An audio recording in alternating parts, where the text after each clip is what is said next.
Welcome to Divorcing Strong, the podcast that pulls no punches when it comes to divorce.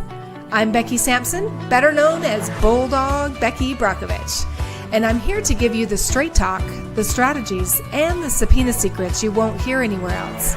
With expert guests and proven advice, you'll learn your rights, your options, and gain your power that encourages a fair and equitable outcome. Divorce doesn't have to break you. It can build you. Let's get to it. Okay, you guys, I know that we're back to back today with all of these episodes and getting as much information out there for those who are going and experiencing through divorce. And another great episode that we're going to have here. This is Divorcing Strong podcast. I am your host, Becky Sampson, as always. And I just want to tell you that I don't have a quote. I just had a quote for the last episode, and I didn't find another one for today because I'm going to make that something that I put on every start of the episodes because I think it's important. For me, at least, it's been a really important thing for me to have quotes and things that I can anchor my success to and my thoughts and my journey to, so that I can move forward. And eventually I'll put together a whole book of all of them because my dad was one of those that collected them.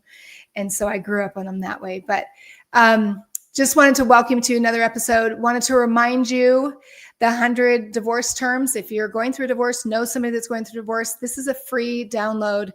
I seriously believe this is one of the most important things to get because it's just the basic 100 divorce legal terms. And if you understand them more fully, if you study them, go through, find out what emotion is, what are subpoenas used for, what is custody versus child support. I mean, all of those things, the more educated you're going to be in getting through this and coming out stronger, because that's what the whole purpose of this show is to help you become stronger, most emotionally, physically, spiritually, and financially. So with that, I'm going to introduce you to our guest for today. And I'm so glad last month we were supposed to have her on and we messed up with dates. That's my fault.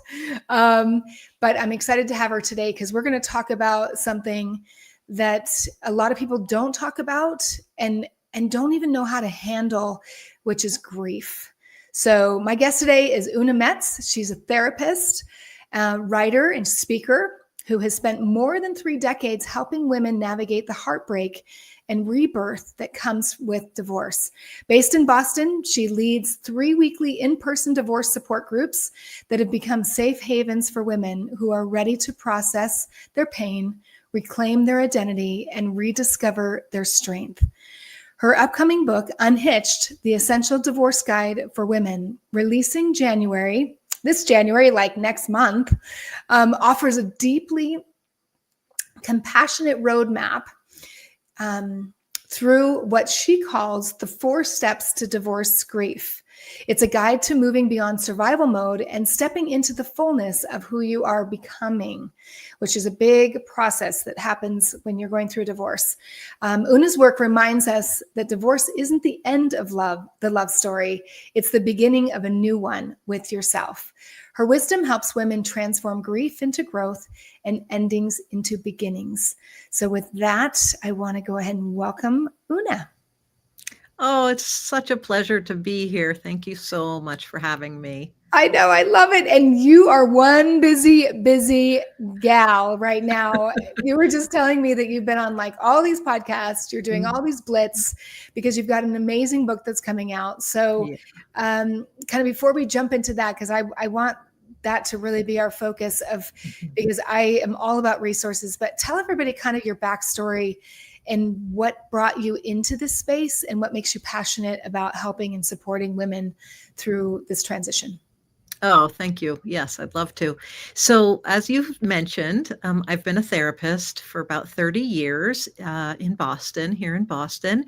And when I first became a therapist, I had additional training, a 5-year training program on group therapy. So group therapy has always been one of my loves.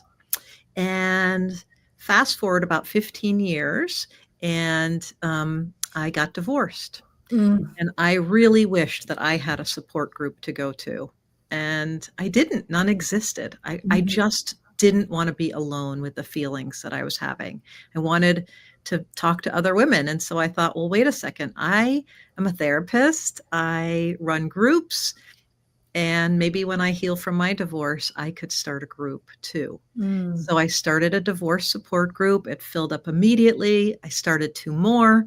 All of those groups are still going today. They meet every single week, 15 years later. And I've seen hundreds of women through the emotional process of divorce. Now, do you just do, we talked about in person, do you do virtual then? Do you offer that as well?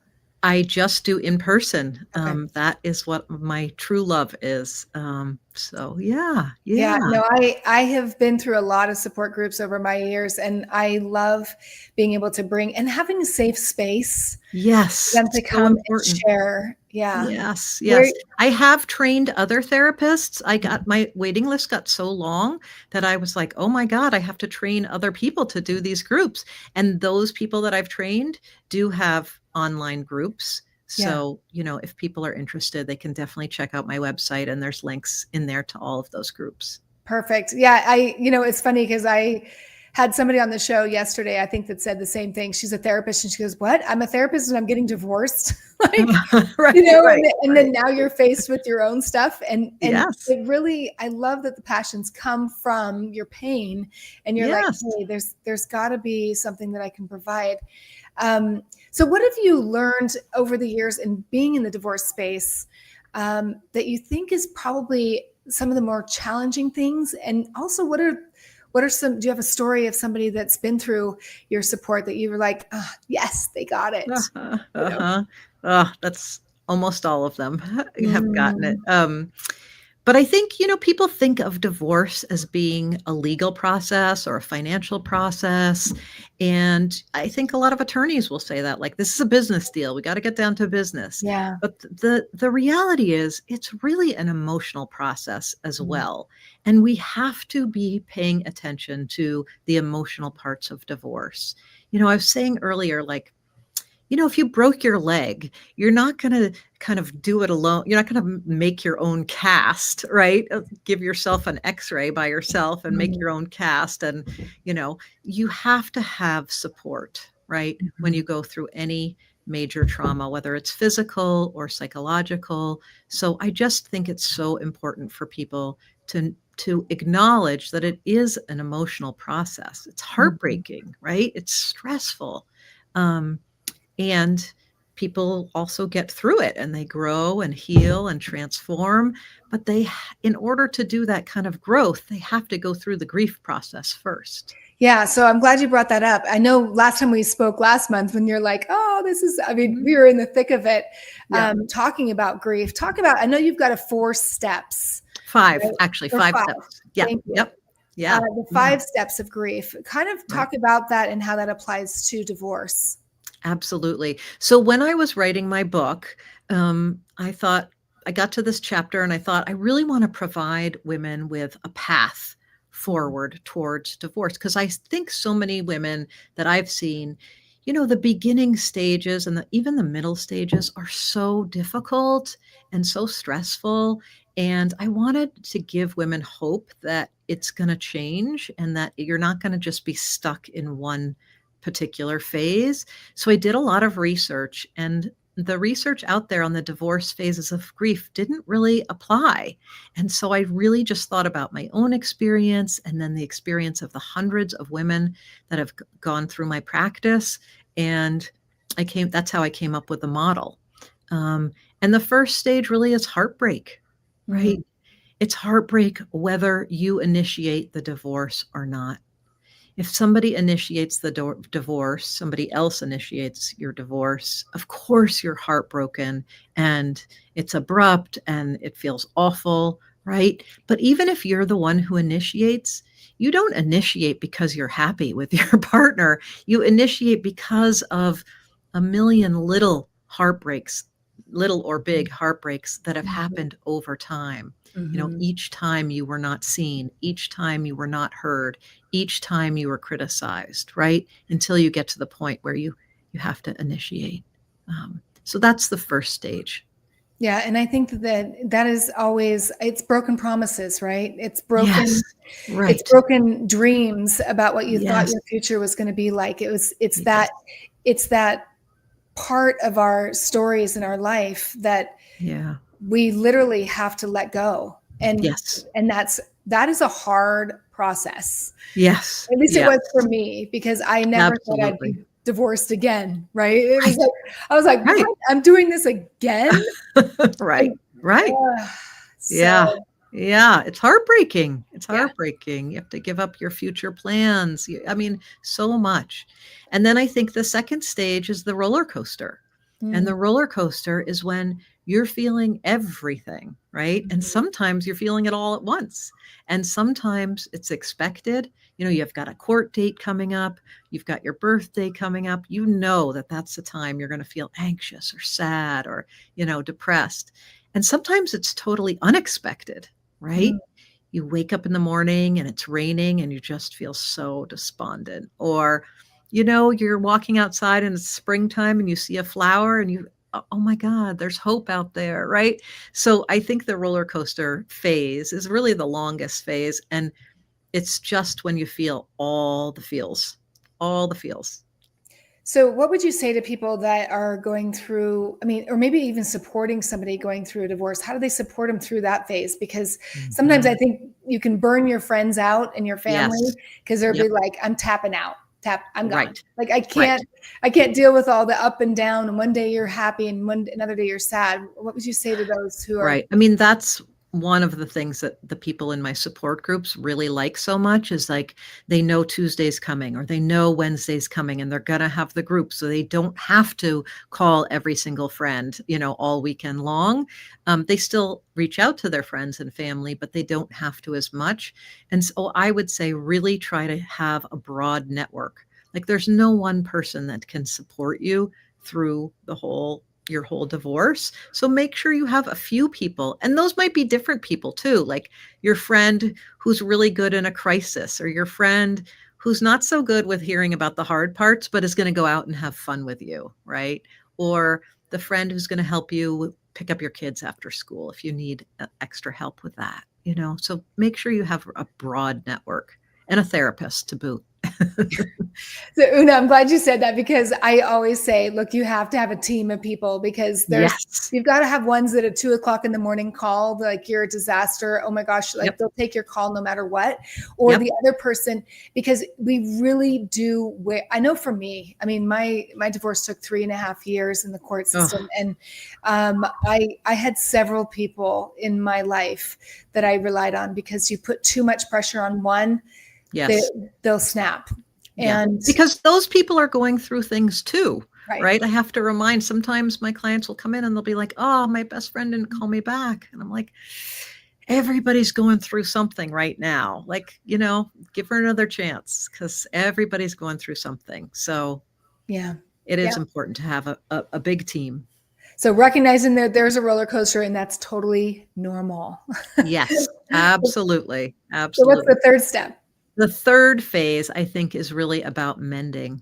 And the way I like to picture that is like taking a little needle and thread to the little holes in your heart, and being able to mend those up. And mending is a time where you're starting to, instead of paying so much attention to your ex and your divorce, you're beginning to spend more attention thinking about yourself and what you need and want in life, right? So it's the beginning of that. It's the beginning of shifting perspectives back to yourself and understanding. Because when you're in the roller coaster, you're just going through it, right? You don't have time to be thinking about yourself and what you need. You're just going through it. Yeah, no, I agree. It's one of those things that you're just like, and Yeah. it is, self-care is so important. We talk about that a lot on this podcast, is if you So don't have a self-care, I mean, it is very, very difficult to make it through any of these phases, right? that's right. That's right. And Um, sometimes self-care, people will say, well, I can't afford a massage. Okay, that's okay. I mean, a massage is definitely self-care, but there's other kinds of self-care too that don't cost money.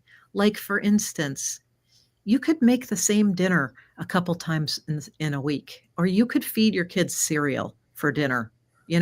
like that's okay. They're going to be okay. You're going to be okay. Like you don't have to be a perfectionist, right? You don't have to put your all into every single thing when you're going through something that's so hard.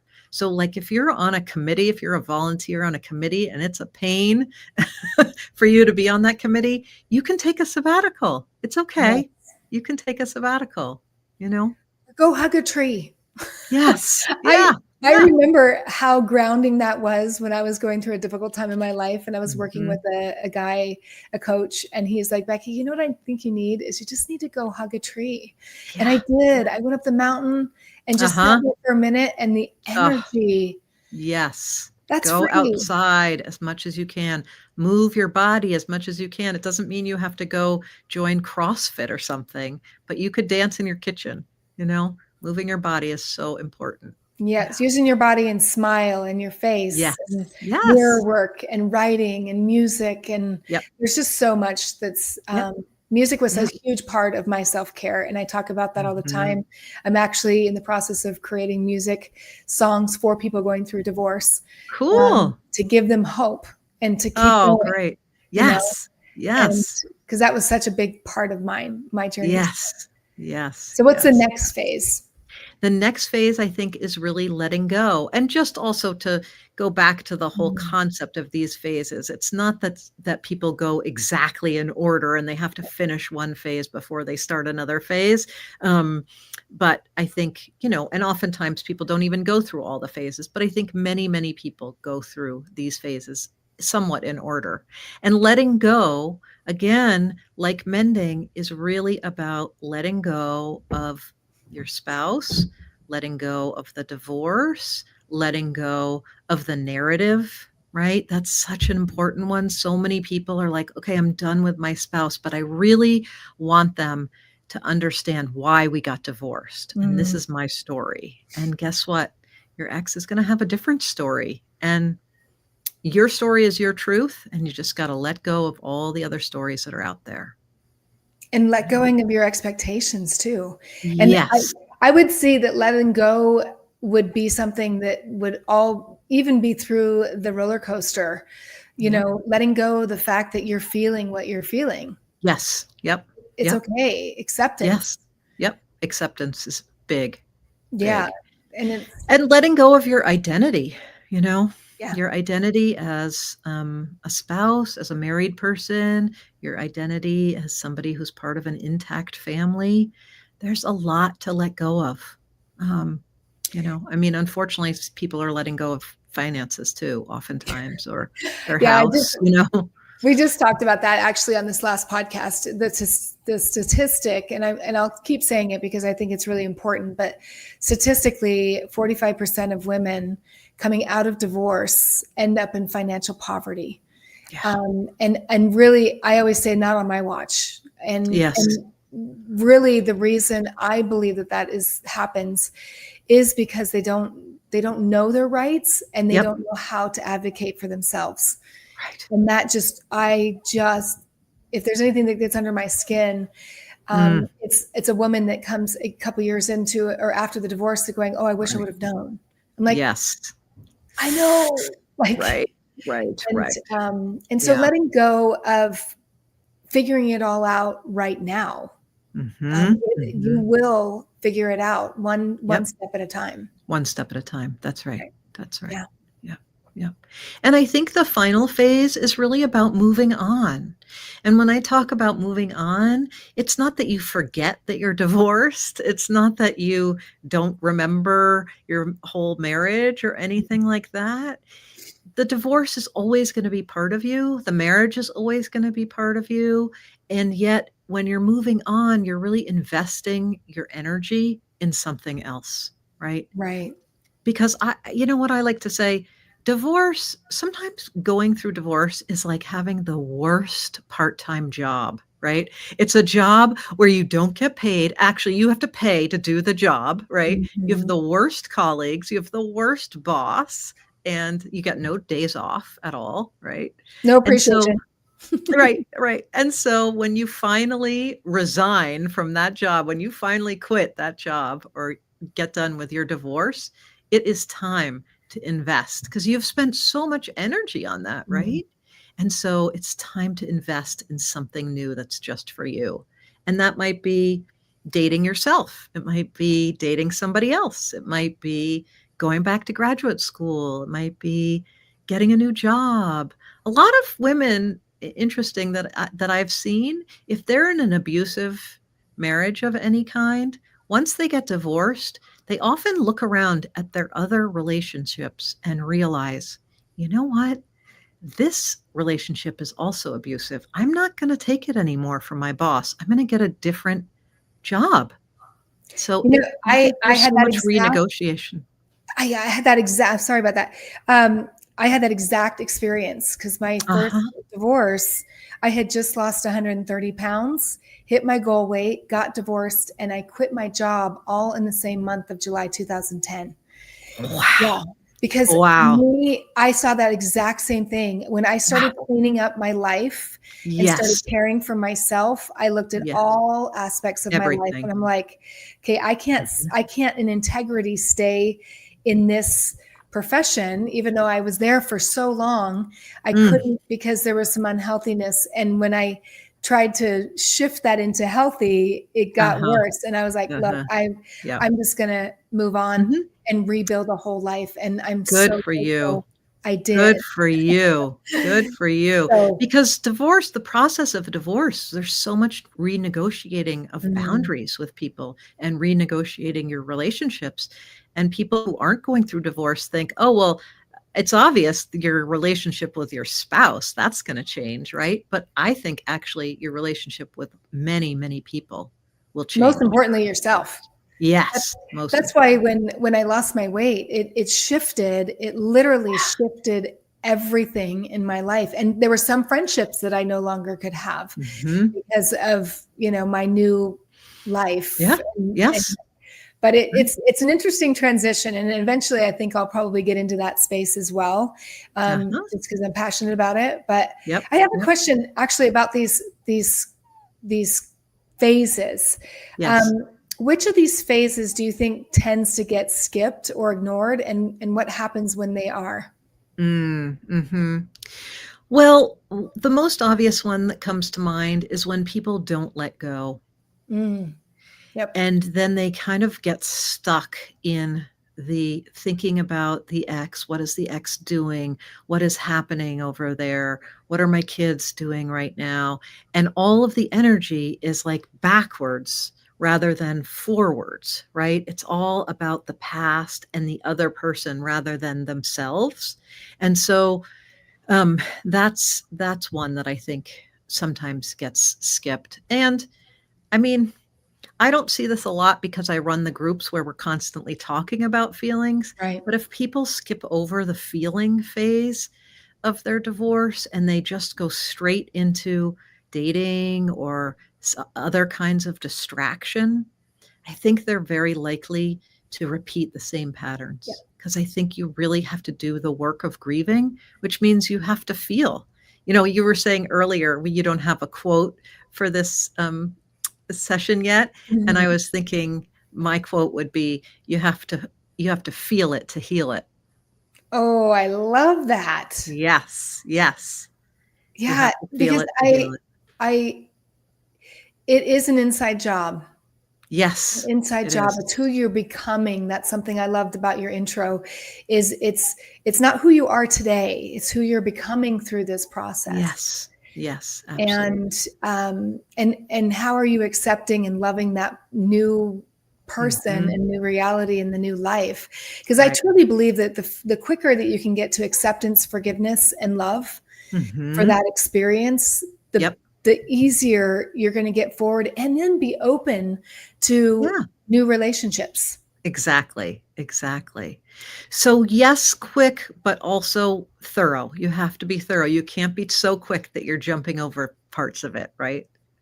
Yeah. Because then it will come back to bite you. Right.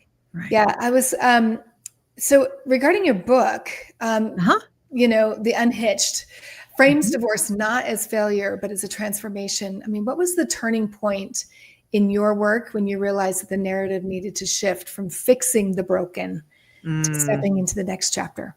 Yeah. Such a great question. I mean, I am really passionate about language and the way that language impacts culture and the way that culture impacts language. And so I think we've done such a good job about getting rid of the word broken for like the broken Right. family and stuff like that. But I also want us to get away from the word failure, the marriage being a failure, because so would a success mean that we're just staying in an unhealthy marriage for 60, 70 years? I don't Mm. think so. I think that success is being in a healthy relationship with yourself and with the people around you, including your marriage, right? Yeah, So I think absolutely. it's really important we think about our language in terms of how we think about transformation and difficult moments, difficult transitions. Yeah, when you can get to the point where you don't see anything as a failure, but a lesson and a Yes. learning. I Yep, and mean, an that opportunity. It's an opportunity. opportunity. Yep, Opportunity yep. for growth. And back to what you just said about language. I was getting my degree in conflict resolution, peace building, Uh-huh. and mediation while I was going through my second divorce, representing Mm, myself in the court. And I remember taking a class in linguistics, uh-huh. and it was peace linguistics. And I was like, what in the Mm, world is that? But mhm. it was interesting because we Yes, studied how people use words um, right. to influence other people. And Mhm. that includes yourself, by the way, like you That's just right. said. That's right. So the way that you frame things in your text messages to your spouse or to their attorney or in the Mhm. courts Yep. or the language, I mean, it'll make or break you. Yes. Um, Yes. I love Bill Eddy's work for that. Do you mm, know about Bill Eddy and oh, BIFF? Oh, oh, yes, yes, I do actually. yes, he's great, and he uses this system BIFF: brief, informative, friendly, and firm. It's especially helpful in dealing with communication if you're dealing with somebody who's very difficult or somebody who's narcissistic. It's a great resource. He's got a whole bunch of books, so I love Yeah, that. I think it's really important that yeah, the BIFF concept. I did hear about that actually on one of the other podcasts that we did. We Mhm. talked about that and how your communication. Here's something that actually just came up. Do you the thought that just came to me Uh-huh, yes. was that if people are in a really high conflict situation and they don't feel like they can communicate Mm, effectively, what are some things that you would advise them to do, or techniques that maybe you have learned over the years works in helping mhm. shift, although we can't control somebody else and Sure. their behavior, but we definitely can influence them. Right, right, right. Well, we can shift our own behavior, and Mhm. sometimes that does work, right? So sometimes people have a very difficult time in person with somebody, especially if that's somebody who has hurt them a lot. And Mhm. so in those cases, sometimes I will recommend that you switch over to email or to text. Sometimes if people are really get panicked about receiving emails from their ex or from their lawyer, then I suggest they have a separate email box and that it goes separately so that they can have a time of day where they look at those emails. So it's not just popping up every minute while they're at work or while they're parenting and really throwing them off. Um, and then a lot of people use an app called OurFamilyWizard. There's a few of them Yes. out there now.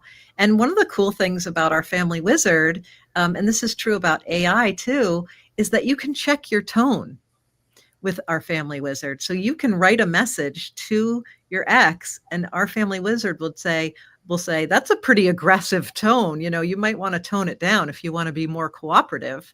And same with AI. I have some of my clients who are using AI in that way to check out their messages and make sure that their messages, you still want them to be firm and clear, Yeah. and you still want to be advocating for yourself. But how can you do it in a way that's not getting into even more conflict, right? Yeah, you're escalating it, right? Yes, right, right, right. Yes. I have an entire chapter in the book really showing people, breaking it down step by step about how not to respond to all the insults that come through and all the extra stuff that comes through, and really break it down into like, what do you actually need to respond to right now?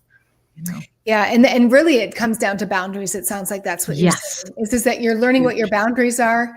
And this Yep. is what I'm okay with communication wise. And this is what I'm not. And then protecting yourself and your children if needs be with That's that. right. Because I know that wizard, they also use that a lot in the court systems, right? Yes, right. It can all be downloaded into the court. So it also helps people to be a little more careful about what they're saying. I mean, I always suggest to people, I say, look, when any message you send to your ex, think about that it could be read in court, right? And do you want a judge to read that? So, but with OurFamilyWizard, that actually does happen where people can download it. So yeah, I actually learned about that several months ago from a conference I went to. I met the lady that was over that. She travels around and teaches people about that. And what a great resource. I also wanted to make a comment on something that you said about the email, because one of the things that I was so powerful that you just jogged my memory. But in my first divorce, even though I was still, this is so weird, even though we were still living together at this point in our relationship, our communication was all done through email. And it was very lambast. And then at the very end, I love you more than I ever loved you before. And it was just one of those things that I had a really great friend of mine at that point. She says, here, Becky, this is what I can help you with, is that you don't open those emails unless I'm on the phone with you and you're reading it once and once only. And I'm going to help you see where the dysfunction is in those emails. So I didn't just rely on me because I could get very easily triggered by it. But that was so helpful. Read it once and read it. That's it. Just and then delete. Right. And delete. Yep. And that's I just so think helpful. Sometimes that can also be the case if you get things in the mail from the attorneys, or, I mean, it's very normal to get triggered and just say, hey, I'm not going to open that up unless I'm on the phone with somebody that I care and trust, that is very loving and is objective. We don't want people that are right. And I've had people also in my groups, and they're going to go away for the weekend, or they're going to go away for a few days, and they're expecting something from their attorney, and they don't want it to ruin that little moment of time they have. And I say, just email your attorney and say, please do not email me anything until Monday, or whatever, till Wednesday, because I'm going to be away and I just need a break. That is a great boundary. And again, it's having personal boundaries so that you can alleviate the highs and the lows of the roller coaster that you were talking about. Exactly. Even those out a little bit. Yeah. Oh my goodness. Wow. Well, first of all, thank you so much for taking your time, because I know that you are very, very, very busy. You are getting in January, your book is coming out. Tell us again, like how they can find it, where to find it, when does it release? Yeah. So it's coming out January 13th, 2026, just around the corner. I was so excited yesterday. You should have seen me. I was in my kitchen jumping up and down because Maria Shriver just said it was one of the 10 books she's most looking forward to reading in 2026. I know. I saw that on social media, by the way. And I was so exciting. Yeah. So the book is available on Amazon, on Target, on Barnes & Noble, at your local bookshop. And, for people who don't know, because I didn't know this before I wrote a book, but pre-ordering a book means you pay for it now and it arrives on your doorstep the day it comes out. And it's so helpful to authors, because what it does is it tells the publishing company that this is an important book and that they should be working to get it out there as well. I'm working as hard as I can to get it out there, and I want them working hard too. I just know that this book is going to help people, and I just want it to get into the hands of as many people as possible. What's the name of the book again? It's called Unhitched, the Essential Divorce Guide for Women. Awesome. As someone that's unpublished author, I appreciate that you're getting to the point of publishing, because once it's out there, you can make the difference. And so I appreciate that. So I have one last question that I end all of my podcasts with is, what does divorcing strong mean to you? Divorcing strong. When somebody is strong, somebody is willing to ask for help. Asking for help does not mean you are weak. It means you are strong and that you acknowledge that there's something going on that you need help with. And frankly, a lot of people love to help out, especially if you give them a specific task. So if you're divorcing strong, I think it means that you're acknowledging this is something hard you're going through, but you're not going to go through it alone. You're going to reach out, you're going to create your team, and you're going to get through it. I love it. I always love the answers that I get on those because yes, it's real from the heart. Mm-hmm. And it's from years of your experience and dedication. And thank you so much. I always like to welcome or thank people for being in this space because there's a real need. It's evident to all of us that are in it that we see the need and we are willing to put forth the effort to support and guide these beautiful souls that are going through a very difficult time. Yeah. So, well, thank you for creating the space. Oh, well, I'm very intentional about it. It shows. It shows. So thank you very much. And thanks everybody for joining us on this episode of Divorcing Strong. I'm Becky Sampson and my guest has been Oona Metz. And please contact her. Go out there, get her book, pre-order it, and please ask for help when you need it. We thank you for your time here today and we'll see you on the next episode.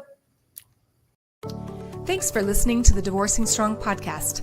This episode is sponsored by Only Subpoenas, where we make subpoenas simple, powerful, and 100% compliant. If you're having a hard time getting the information you need to settle for a fair and equitable divorce, let us help you. Whether you're an attorney or you're navigating divorce on your own, subpoenas can uncover the truth, secure the evidence you need, and level the playing field. To see how we can help, book an appointment by visiting our website at onlysubpoenas.com.